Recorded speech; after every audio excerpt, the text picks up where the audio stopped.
Welcome to Facing the Nation for the 1st of March 2024.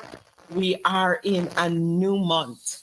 I just want, of course, tell all my viewers that we would begin today's program. We always have something interesting happening, lots to talk about. Call up a neighbor, call up a friend, tell them Facing the Nation is on. Of course, it's on all our social media platforms, People National Congress Reform page on Facebook, APNU AFC page on Facebook. We are also on Channel 6. So call up somebody and tell them, don't miss Facing the Nation today. We are all seeing there is so much happening in the country. There is the strike. There is the general economy. There is so much happening. And of course, today with my guest, we will be talking about what's happening. So you got a few seconds to just call somebody up. Of course, also share the videos on your pages or in your groups that you have.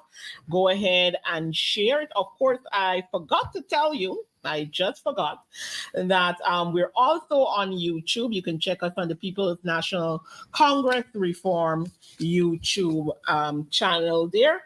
So be sure to have the live feed shared and have persons coming. Today with me, I have on phone coming from the Cinderella County. I'm hoping that my little social studies is working out there for me, but he will let me know in a few. He is no stranger to Facing the Nation due to circumstances and internet difficulties. We are doing this interview by phone, but my guest today via phone is none other than Mr. Sherwin Holder, Member of Parliament, and Shadow Minister of Natural Resource, and of course, Chairman of the People's National Congress Reform. Welcome, Mr. Holder. Thanks for having me, Shanieka. Always a pleasure to come on this program. All right. Thank you for joining us via phone, despite the difficulties you're having with internet connection at your end at this moment. Yeah, no problem. We've been experiencing some internet issues here for the last 2 or 3 days. And now, data was working. The phone data was working well until about half an hour ago. So here I am, nevertheless, I'm happy to be on the live call to share whatever I can share with you and your audience. This coincidence has me wondering because, I'm the kind of person that leaves nothing for chance, particularly with this government and how they are. There is so much happening in Region 2 right now, especially with the strike. I feel like, they're really pushing the fire there. And, I don't know. Maybe they don't want us to see what's happening. We know they would have tried a lot of things with the gentleman's phone who has been keeping us abreast in Region 2 there with the teacher strike. So, we'll go straight into that. What is happening today there? Today is today is day number 20 of the folks, for the teachers in Region 2 being on the road and across the country as well. Day number 20, but it's not day number 20 of striking. It's day number 20 on the road. I believe it's more like day number 28 or beyond that. in terms of this strike action. But you counted based on the school days, which is 5 days a week. Yeah. So Region 2, I think this time around, Region 2 has shocked the entire nation in terms of their activism, in terms of their numbers coming out. Normally in Region 2, you don't get people to this is in the River County, not very much happening here. It's always a quiet neighborhood. And so generally, people, are always skeptical in making noise in a place that is usually quiet. You'll always find a pushback, skeptical to make some sound that is extremely quiet. Yeah. So that is, and so it has shocked a lot of people here. I know the government, for one, has been shocked because I know just the day before the strike, all the councillors were busy saying that there will be no strike as usual. They wouldn't get people out on the road and that sort of thing. So all of them very, very surprised with the sheer numbers. I believe the first day of the strike, you had probably over 200 teachers out there protesting. And what is even more encouraging is the unity amongst them. There is no, the Amerindians are out there, the Indo-Guyanese teachers are out there, the Afro-Guyanese teachers are out there. They're all out there. They're all out there. They're all communicating. They're all talking. They're all disagreeing with the position of the government. They all want to see the government engage the union. And so it is very, very encouraging in this region. If you know how this region operates, it's a People's Progressive Party stronghold. Some say this is the region that gets them over the border when it comes to election many times. And so it is very, very encouraging for the side politics.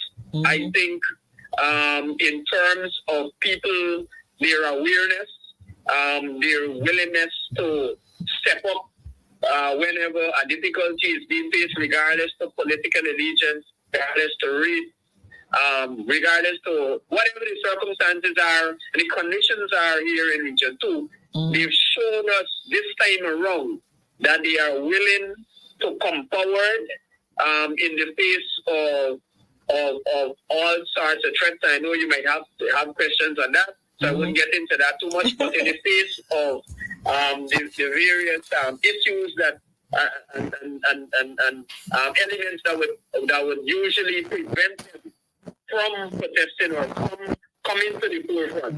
They have ignored all of that and they're out again today.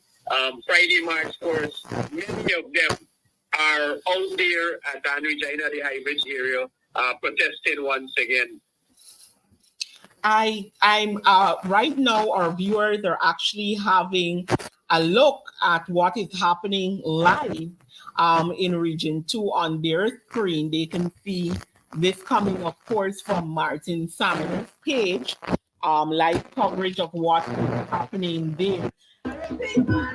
Is what we're seeing here, as you alluded to just now, is very it's heartwarming. They're coming together to deal with this matter, despite the government is trying to push a narrative that, this is political. But what we're seeing here, people are telling you plain, this is not political, but this is a bread and butter issue that does not stop at what color you look like or what race you are or which region you live in, or anything to do with that, or which party, or what we're seeing here. It's persons coming out as one saying, this is affecting all of us. And, taking a stand. And like you, I think the government and many persons looking in are looking at Region 2 and are proud that they're able to stand up. We're heading, you made mention of it, and of course I want to get into that. There has been, of course, lots of threat in this region. And of course, like you said earlier, probably because it's considered a stronghold of the PPP. They have done quite a few things. You can bring light. So I know of an incident. I think it was yesterday or day before yesterday, where there was talk of the stage that they were using in the area that they protested was broken down. And of course, we had issues. Mr. Martin Cameroon shared on the line the things that were happening concerning, his pages and these things. Let's talk about that. Yeah, well, look, the People's Progressive Party is known, is a party that is undemocratic. They resent any forms of protest action. And we can look at the history. If we look at the history with strikes and protests and the outcomes, while they were in government, and we can put that against while the APNU, or even go back to the PNC while they were in government. But that is a topic by itself to examine. Now, so I want to get back to the strike and their action. After the first few days, the teachers, as you would know, the teachers were striking in the school area. And there's a compound there with 2 secondary schools and a nursery school. The famous multilateral school is there that has been excelling above most other schools in the country for the last at least 5 years. And some other schools there, the Department of Education is also there, agriculture, this branch from UG, I can't remember what it is, but it's a government complex. And so there is a shed there in the vicinity of the school, and the education building, and the teachers were using that to congregate every day and to have their strike action. Well, we knew it was just a matter of time that they would have ordered that the teachers removed from there. So they, after about 2 to 3 days and much attempt, they took a strong position to lock the complex. There are gates at the entrance of the complex, and they decided to lock the complex and began to intimidate anyone who came in with car and any vehicle, form of vehicle. And so you had sentry at the gate preventing teachers from going there. Now, teachers are saying to me that they seek an explanation as to why, because they're teachers and they felt that they had a right to be there, even if they're striking. Because Shanieka, even if teachers are striking, there are different forms of strike. Teachers can have sitting in school. They still have a right to be in that school because that is where they belong. So the police said to them that the shed was made for students, and so teachers can't go under the shed. I was really, really taken back by that, a facility within the school complex, and teachers are not allowed because they're striking. So they moved from there and they occupied a property opposite the school on the main road. And but I should go back. While they were there, the very first day, Prem Anichan came to the region, the education minister. And it was very, very surprising and heartbreaking that she didn't even think it fit to engage these teachers, to say something to them. Because they're not the enemy. This is a simple disagreement in terms of wages and salaries. And the teachers are venting because of that. They have a democratic right to do that. And so I think if the minister would have come to the region and visiting schools and visited the said area, then she should have engaged these teachers. But for whatever reason, she chose to just pass them, wind up her windows, and as usual, and just pass them. So that disrespect was noted. Now, after they were put out of the compound, they occupied a plot opposite the school, and they were there for, I think, 2 days. But I believe, we can't verify it, but I believe due to the actions of the person that owned the property, they parked some equipment and so that the teachers could not have used the place. So my thought right away is that the government reached out to that person, the property owner, and ordered that he take actions to prevent them from going there. Now that caused them to move to the Anna Regina Park area in the vicinity of the High Bridge. And they were met with a series of threats there. I was out there one day. We've taken a position not to be in the forefront, not to be leading strike, but allow teachers to do their thing. But as an opposition member of parliament, as chairman of the PNC and member of the opposition, I still have an interest there because whatever is happening in society, whenever people are affected, we have to represent them. We have a duty to represent them. And so I was out there, luckily at the time, and you had one of these senior rank saying to the teachers that they can't be there. They cannot be on the hybrid. So I have to let them know immediately that peaceful protests cannot be outlawed. Because if we do that, if we allow that to happen, Shanieka, then we will be in a society where the government just controls everything. Nobody can oppose the government. Nobody can sound their voices. Peaceful protest is enshrined in our constitution. And I told him that. I said, look, the teachers are here protesting peacefully. They are not in anybody's way. They are not obstructing traffic. They are not making noise, disturbing anybody. And so it is illegal for you to come here as an officer of the law, as an enforcer of the law, to try and illegally remove these persons. Correct. And with that, he went away. But ever so often they came by. While the teachers were cooking another day, they had the children's march there. I think it was last week, Wednesday. And what they attempted to do was to remove the firewood from the fireside that the teachers usually cook on. Now these teachers are way in the back doing their thing every single day for the last 4 weeks. They're there almost 4 weeks doing their thing. It wasn't disturbing anybody. The smoke or whatever wasn't disturbing anybody. Suddenly they came into those teachers' space and tried to intimidate them, use that as an excuse to try to intimidate them. You had other instances where persons came up and tried to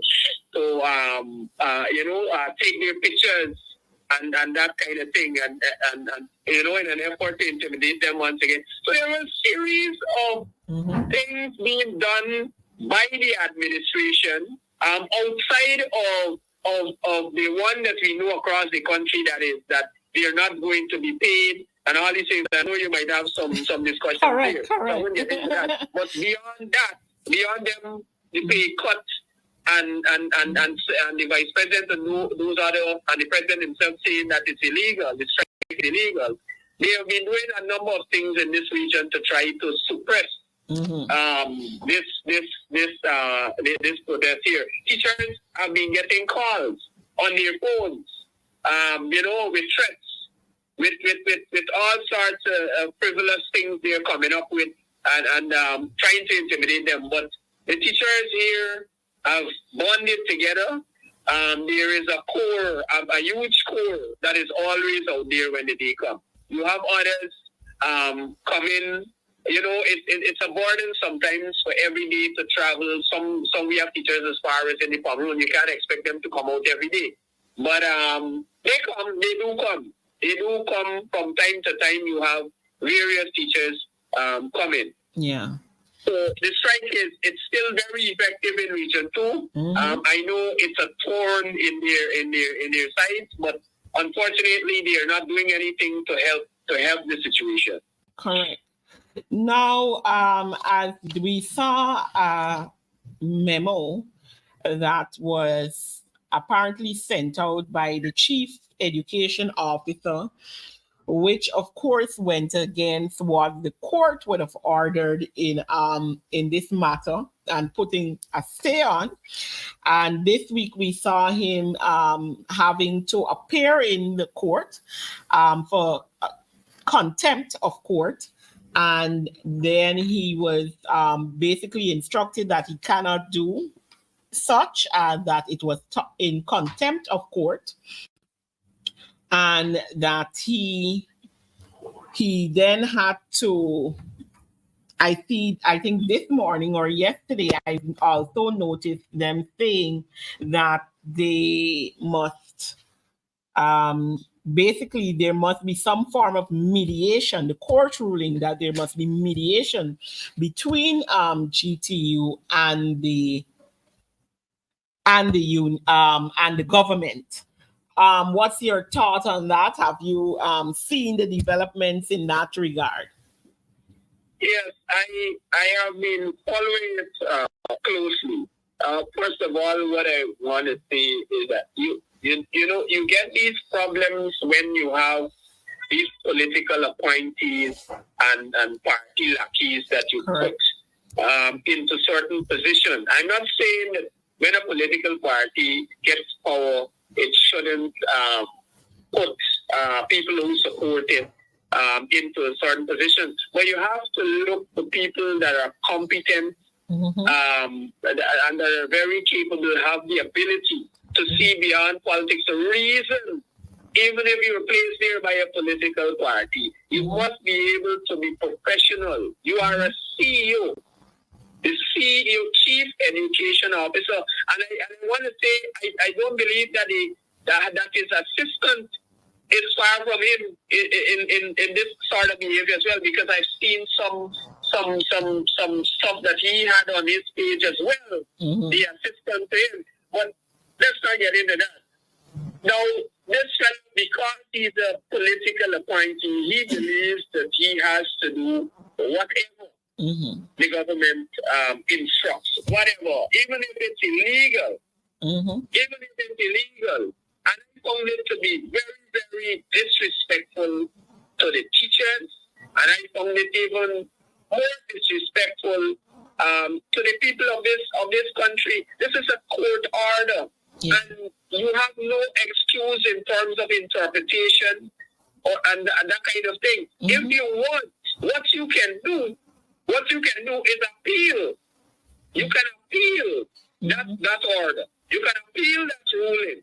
But until you get there, you have to comply with whatever orders come out from the court. Correct. So I was taken back, but it shows that the People's Progressive Party, and I'm saying that now because it is beyond this fellow. It is beyond Saddam Hussein, who's the CEO. It shows that the party obviously ordered this, and it shows that they are a party that don't believe in the rule of law. And they talk, the Attorney General, he loves to talk about the rule of law and he associates that to the PPP. But in these actions, when you really examine them, when you examine so many other cases, beyond the teacher's case, so many other court cases, and how they flagrantly violated those orders, how they disregarded and disrespected the courts and the constitution of this country. It says a lot about the People's Progressive Party. It says a lot about them. Now, coming back to the matter, I thought, and these are my views immediately, I thought that the judge should have remanded Saddam Hussein, even if it's meant for 1 day. Even if it's meant for 1 day and come back the next day. He should have been remanded. He's lucky. He's very, very lucky because he should have been sent to jail. He went there and pleaded, and in my view, I don't know whether he was telling the truth or not. I know that he had to be instructed, but in my view, I don't believe it. I don't believe a word that he said, because while he was saying to the court that he didn't get an opportunity to consult with the Attorney General. After that case, the Attorney General was on a program saying that saying the opposite, that they would have talked and whatever. I'm certain I listened to that on the Attorney General program on his page. And so I don't believe him one bit when he said that he didn't get a chance to consult and he didn't mean to disrespect the court and to violate the court order. Here's what I do. I think that they were saying to Saddam that, look, even if you're going to go before the judge, the most he might do is impose a fine, and if it's a 200 or 400, 500, even if it's $1 million, they are prepared to pay that sum for the sake of intimidating teachers and suppressing the strike. Yeah. So they were ready, in my view, to do that. And that is why he did it. And that is why I keep saying the judge should have sent him to jail. Even if it went for a couple of hours and come back the next morning. So that this kind of action will never happen in this country again. You can't violate a court order just like that. Blatantly violate a court order. The next thing I want to get at is the ruling by the judge. Forcing mediation. Now, it is very, very unfortunate that a sitting judge now has to go as far as to reach into these matters, dig into these matters and order that there is mediation. You know, it flies in the face of this whole thing that is happening here, because there is a union. That is why you have unions. Unions represent people. And they are the ones that mediate. They are the ones that they are the third party that negotiate, that mediate on behalf of who they are representing. In this case, it's the GTU. And so you don't need a judge to come and tell you have to sit at the table. There is a disagreement. The government might have their side, whatever it is that they're claiming, whether we agree with it or not.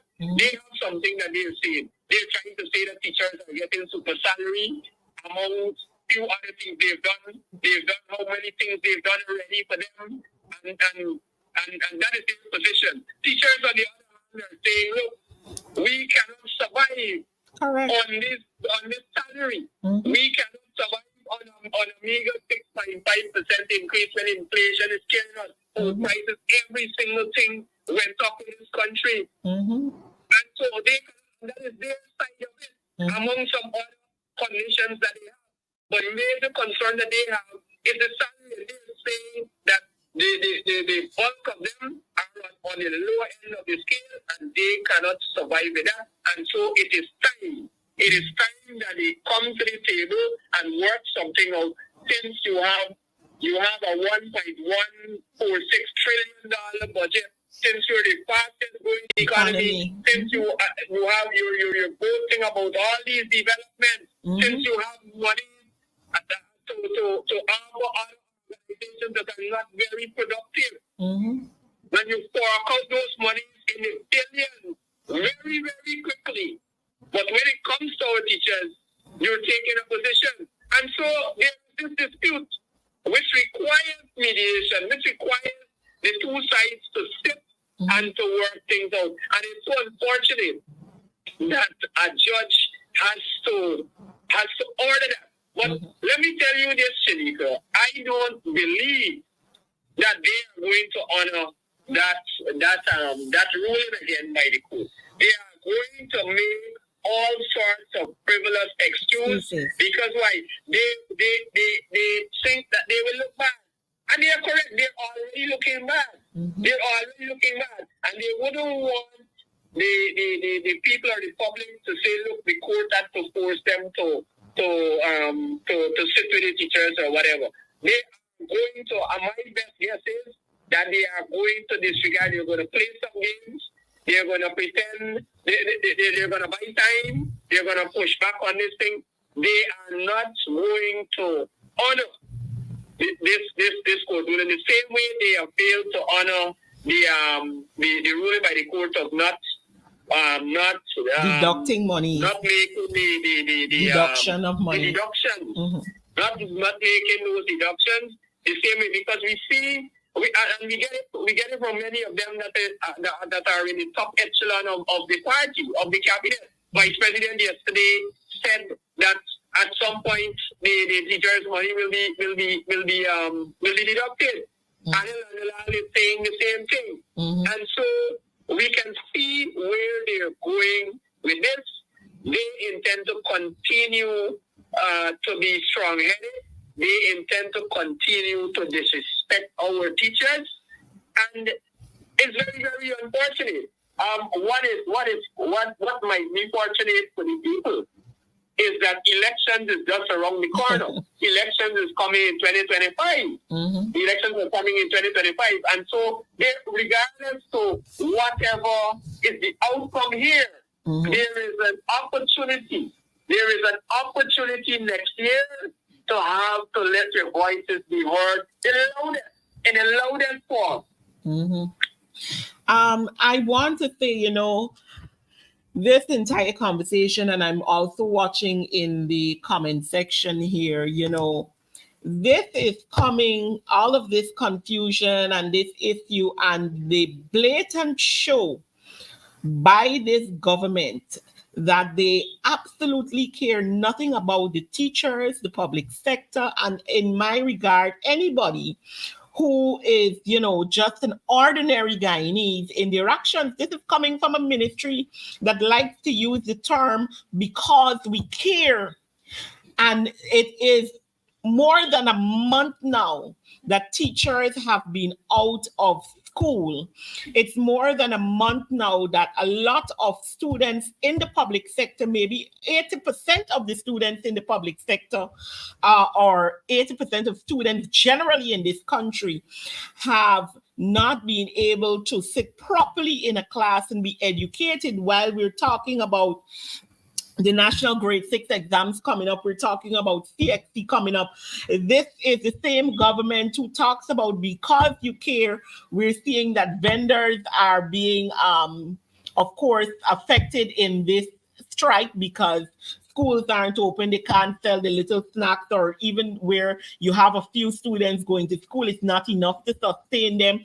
You have the transportation sector, punishing because of this. And I think sometimes people also forget that teachers have children in school too who are preparing for exams, whether it be CXC, National Grade 6 exams. So everybody is being affected by this issue of the strike.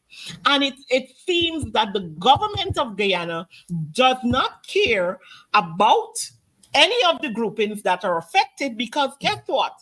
The persons who are being affected are ordinary Guyanese. Many of the government officials, their children are in private schools.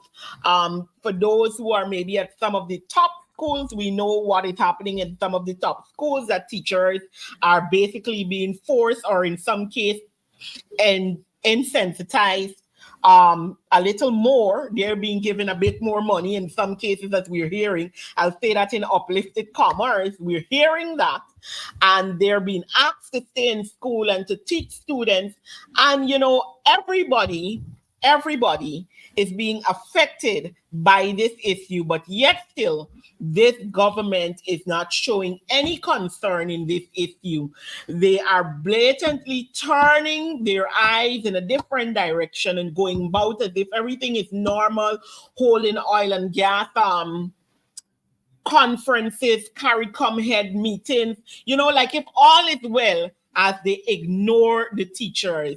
And I'm happy that the persons in Region 2 are keeping the fight up. And I'm happy that you would have mentioned yourself that, while people looking on this, we must not have a short memory, because we're coming to an election time, and we must remember how the government who calls and speaks about one Guyana, and because we care, showed us that they did not care about one single person or one ordinary person in this country during this period. So I'm really happy that you raised those issues, and I want that to settle into our viewers, and as they talk to other people, that we must remember this and we must keep the pressure. And I called for the last time I was on the program, and I will continue to call for more persons to support the teachers, for parents to come out and support the teachers, for the public sector to come out and support the teachers, because this struggle is for all of us and not just the teachers. Yeah, Shanieka, you're absolutely right. This call by the teachers at this initial stage will cost the government absolutely nothing. Mm-hmm. It will cost them absolutely nothing. What is being called for here is collective bargaining.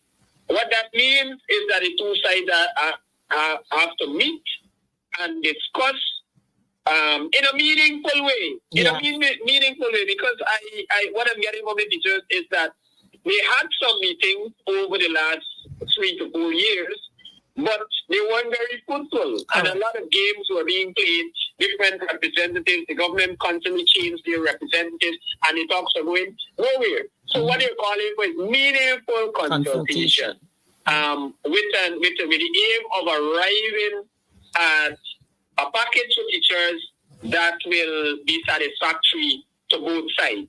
Meaning the government can afford it, and the teachers will be happy with it, at least over the period of time for which it would have to serve. So it will cost the government nothing. Instead, we see them, as you rightfully said, they're hosting conferences to the tunes of hundreds of millions of dollars. Mm-hmm. The president chooses to meet with an enemy that has been threatening our country. He chooses to do every single thing except to instruct that the relevant authorities within his government meet with these teachers and sort this thing out. And again, you raised another point. They don't care. They don't care. They say one thing, but their actions show you something else. Mm-hmm. But that is because, Shanieka, these government bigwigs, from the minister, the president, all of them, they are well off. Mm-hmm. They are well off. Even with a 6.5% increase, when the minister gets that, the increase alone is more than the salary of many of our teachers. Correct. The great majority of them. Mm-hmm. And when you look at where their kids are in private schools, well funded, everything is okay with them, so they don't care about that. Mm-hmm. They don't care about that. Mm-hmm. So when the teachers go on strike now, it's not only the teachers that are being affected. You're correct again. It's the vendors around, it's the taxi and the minibus drivers. Mm-hmm. It's a lot more people than just the teachers. Mm-hmm. Teachers also have children in school. So when I see persons saying that, and the government trying to peddle this crap, that they don't care about they don't care about these students. Mm-hmm. Teachers have families. They have families, and some of them have children in school. Correct. All of us have some family, whether we mother, father, brother, auntie, whoever, that is a teacher or would have been a teacher at some point. All of us. Mm-hmm. So we're supposed to understand and we're supposed to appreciate this struggle. My mother was a teacher for many years, from in the 80s, coming into the 90s. Mm-hmm. Many years, so I understand the struggle. Yep. President Irfan Ali, I've learned from an old headmaster. I saw it on a live just recently. And his parents, or at least one of them, were teachers. Mm-hmm. And so he should understand the struggle. Yeah. But I want to draw to your attention the difference between the two administrations. Mm-hmm. Now, teachers struggle. This struggle here has been happening over decades. Mm-hmm. The teachers have come a long way, as you would know, a long way. Yeah. Over many administrations, whether it's PNC, PPP, now back to PPP. It's a long struggle. Yeah. But when you look at in recent times how the two governments would have dealt with this situation. When you look at what obtained under the APUFC, they were strike all across the country. But what happened? The government heeded very quickly to the cries of the teachers. Correct. And they went to the table. Correct. Teachers said to me when they were in town, they protested in front of Prime Minister Moses Nagamoto's office or his residence, and he came out and he said, I am with you on this, and we've got to get it right. I was a teacher, so I know. Yeah. They told me when they went in front of Amna Ali's residence or her office, she came out and she hugged Coretta and said, look, we will have to bring this to an end. We'll have to sit at the table. The president himself, areas across the various regions, went out and greeted teachers. We didn't treat them with disrespect. Yeah. We didn't send the police to move them out. We didn't try to cut their life fees. We didn't tell them that they're not going to be paid. So that is the difference. Yeah. And it hurts. It hurts because we have an administration now, and when you compare again between the UNC and the People's Progressive Party, now Barrett Jamio is on record to say, look, they can find the money. They can cut some of the traveling and get some money from fuel, and they can get some money from stationery. Cut back on those, and you will find money for the teachers. Now, in 2024, Shanieka, our budget has tripled. Yeah. You would like to see what traveling and what stationery has become from where it was on the afternoon. Ridiculous amounts of money, billions of dollars in fuel and paper and for paper and other stationery are there. But we are saying now that you don't even have to go there. Yeah. You don't even have to look to cut fuel costs and all these things. There is sufficient money there. You have a whole new industry that is bigger than all the rest. And that has been performing. You have, and because of that industry, all the others they're claiming would have grown 2 and 3 times over. And so all the industries are at a higher level. Income is at its highest. Yeah. But yet you are saying that you cannot sit with your teachers and provide a livable wage for them. Instead, what they are doing, the People's Progressive Party, they allocate more than half of that money towards infrastructure. Over $650 billion in infrastructure. And we are not saying that infrastructure is not necessary. But what is the point of doing a street, for example, and the people living on the street hungry? Yeah. And they can't support their family. You gotta have priority. You have to prioritize. And it is unfortunate that the priority here is not, for this government, is not in the area of our richest resource, our most valued resource, that is our human resource. And I dare say our teachers are on the top of that. Because without our teachers, we can't build a nation. We cannot build a nation without our teachers. They are one of the most valuable, if not the most valuable resource, the part of the human resource in this country. So they're second to none. And so it is very unfortunate that we have a government in place that is crying, that they care and trying to tell people all sorts of things that one Guyana. And when it comes down to the practical work, the things that you can do so easily, you're not. Instead, you choose to disrespect them and ignore them outright. Keep them on the breadline while your friends, family, and favorites continue to reap the bulk of what Guyana has to offer at this time. You started touching on the budget. I mean, as always, the time is running so quickly on the program. The 1 hour seems like nothing, but we really took up the bulk of it, talking about the struggle of the teachers, which I believe is important to keep on the front burner because we must do better as a nation. You started to touch on the issue of the budget. I mean, we had the budget passed. It's 1.146 trillion Guyana dollars. The largest budget we've had. Only this morning I was watching a video where news entity for Jamaica was comparing the size of our budget compared to theirs, which is like 1/3 of their budget, and of course they have much more persons in their country than we do. And they were talking about this vast amount of money that is now going out there and what the government is boasting. We know that a lot is being said by the government on this budget.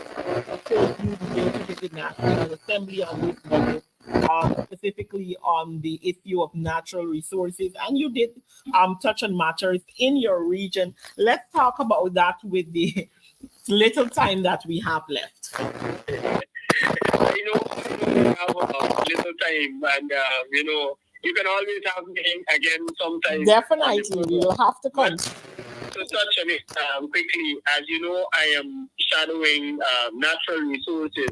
So there are a number of points that I've raised, and I think for some time.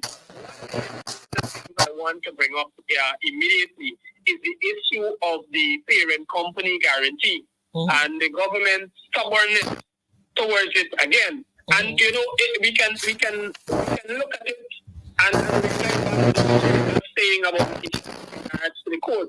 Now, there you have private citizens bringing it to the forefront, challenging the oil company with regards to their responsibility in the case of an oil spill.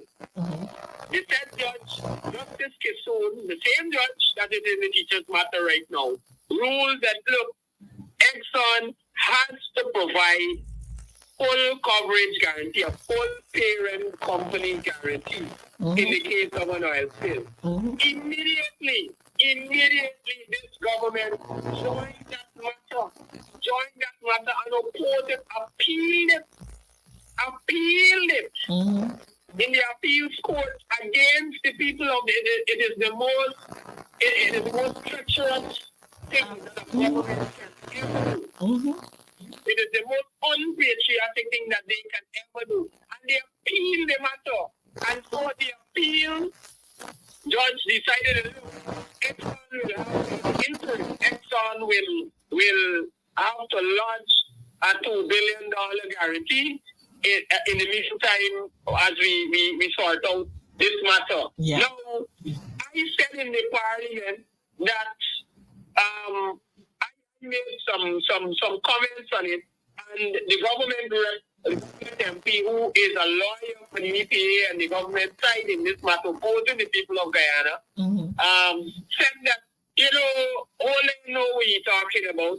He can walk into EPA at any time and see this guarantee, because the question would have arrived that whether or not Exxon actually laid that guarantee over as per the court ruling. And he said that in Sandy Gatterin, the government rep, said that in the parliament. Yeah. So I followed him up and I wrote the EPA, wrote them the next morning requesting to see the document. And you know what? Instead of them replying to me, they are so disrespectful too. They're an arm of this PPP government. They're so disrespectful. They hadn't the courtesy to reply to me. But what they did immediately within an hour or two of my request, they had a public release which said that they cannot show the document because it is sub judice. This is how this government operates. Now, I want to bring it in the context of the recent oil spill at that occurred on the shores of Trinidad and Tobago. Now, there's a lot of secrecy there, and this is a reminder why we need a parent company guarantee, because this oil, if reports in the media there, that this oil, as little as it is, compared to what we are transporting on a regular basis, as little as it is, because it's one vessel bringing in about 75,000 barrels, I believe, if I'm correct. And this is now full crude. but this is heavy fuel oil. Mm-hmm. So it's not as heavy as the raw crude. But sources are saying in the media domain that had it occurred at a certain point, it would have devastated Trinidad. It would have devastated Trinidad, and they're looking at it reaching as far as Grenada. And so there are serious. The point I'm trying to make is that there are serious implications for us not having a parent company guarantee. But our government just doesn't. They're only with the oil company on this matter. And you've got to ask yourself why. Why is it that the vice president and why is it that the president himself, they are colluding, in my opinion, with the oil companies on this matter? Now, if we go back to the oil spill there is a lot of secrecy happening there. Yeah. The Trinidad authorities had their work cut out to even figure out what's the vessel name, who are the crew of the vessel, where this oil actually going, and they had their task cut out there to figure out. On our end, the vice president went out and said, well, we got nothing to do with it, Guyana got nothing to do with it. When talks started to occur, GPL came out to say, well, they haven't received any notification that it was a vessel coming to them. Coming to Guyana. But when you look at what is happening, it seems as though it is exactly that. It is exactly that. Where else on that route that heavy fuel oil would have been going? Where else would it have been going? Then we see another document surfacing just recently, which further suggests that the oil was coming to Guyana.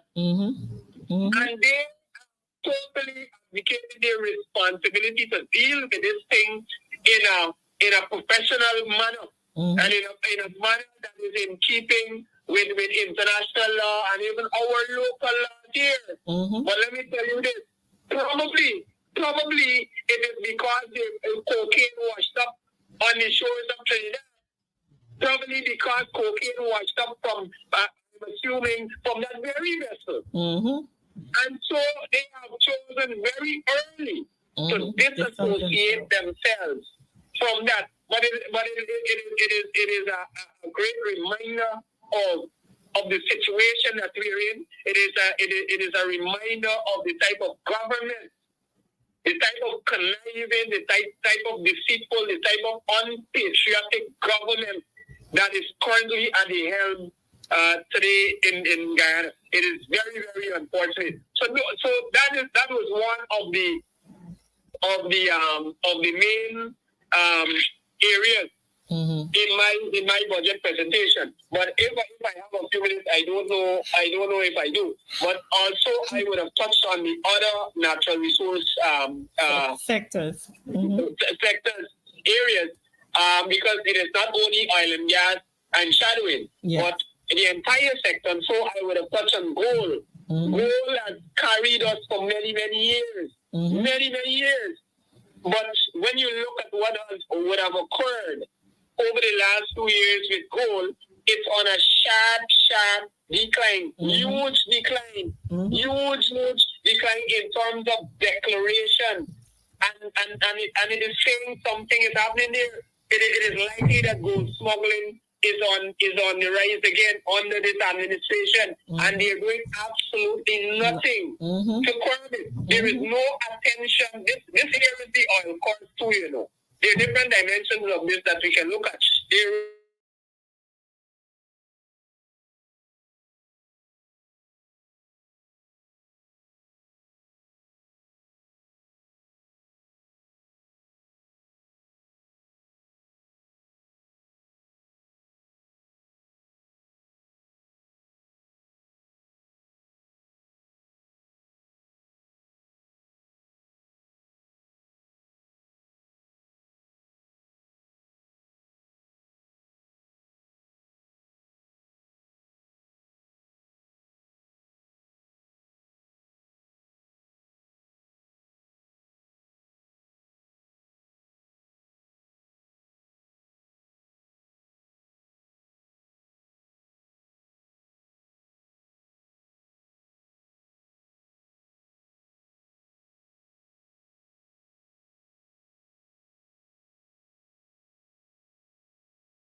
happening. Ask yourself if your lives have been significantly improved. Ask yourself if we as a nation are achieving what we should be achieving. Ask yourself if we are actually at our very highest potential, if we're doing things the way that we can, fully that we can, in the best interest of our people. And I dare say the full class of people, the great majority of people, not just the 1%. You have to ask yourself that. And going into 2025 next year, you've got to let your voices be heard. Correct. You've got to let, even if it means for one term, even if it means for this term, this time around, you've got to take that into consideration when we get to the polls. Don't allow them next year to come with some goodies and try to bribe you, because we will go into greater depths in the next round. And so we've got to stem the tide while we still can. Thank you once again so much, Chairman. You know, it's always a privilege to have you on the program and to have these talks. I definitely have to try and schedule another program with you, because, you know, there are a lot of things we didn't touch on. We didn't talk about the NRF fund. We didn't talk about a lot of things today. And I believe that we must touch on those as early as possible. But of course, I want to thank you once again for joining us. We're pretty much over our time already. I just want to thank the viewers as well for being with us today. Continue to share the video so persons could have the information. And, you know, I always close by telling you is every citizen has a responsibility in seeing that the government of a country is held accountable no matter who they are, and that the persons in our country and ourselves, the citizens of this country, are being treated fairly, properly, and doing the job that we as the citizens would have hired them to do by putting our vote for or against, and then having them as government. We must hold them accountable. Again, I want to commend the teachers for the holding the fort, what they have been doing for the last couple of weeks. And, you know, I'm calling for more support for the teachers in this struggle in whatever form, fashion, or style. Parents go out, if possible. The public sector must join this fight, but we must continue the fight. We must hold the government accountable.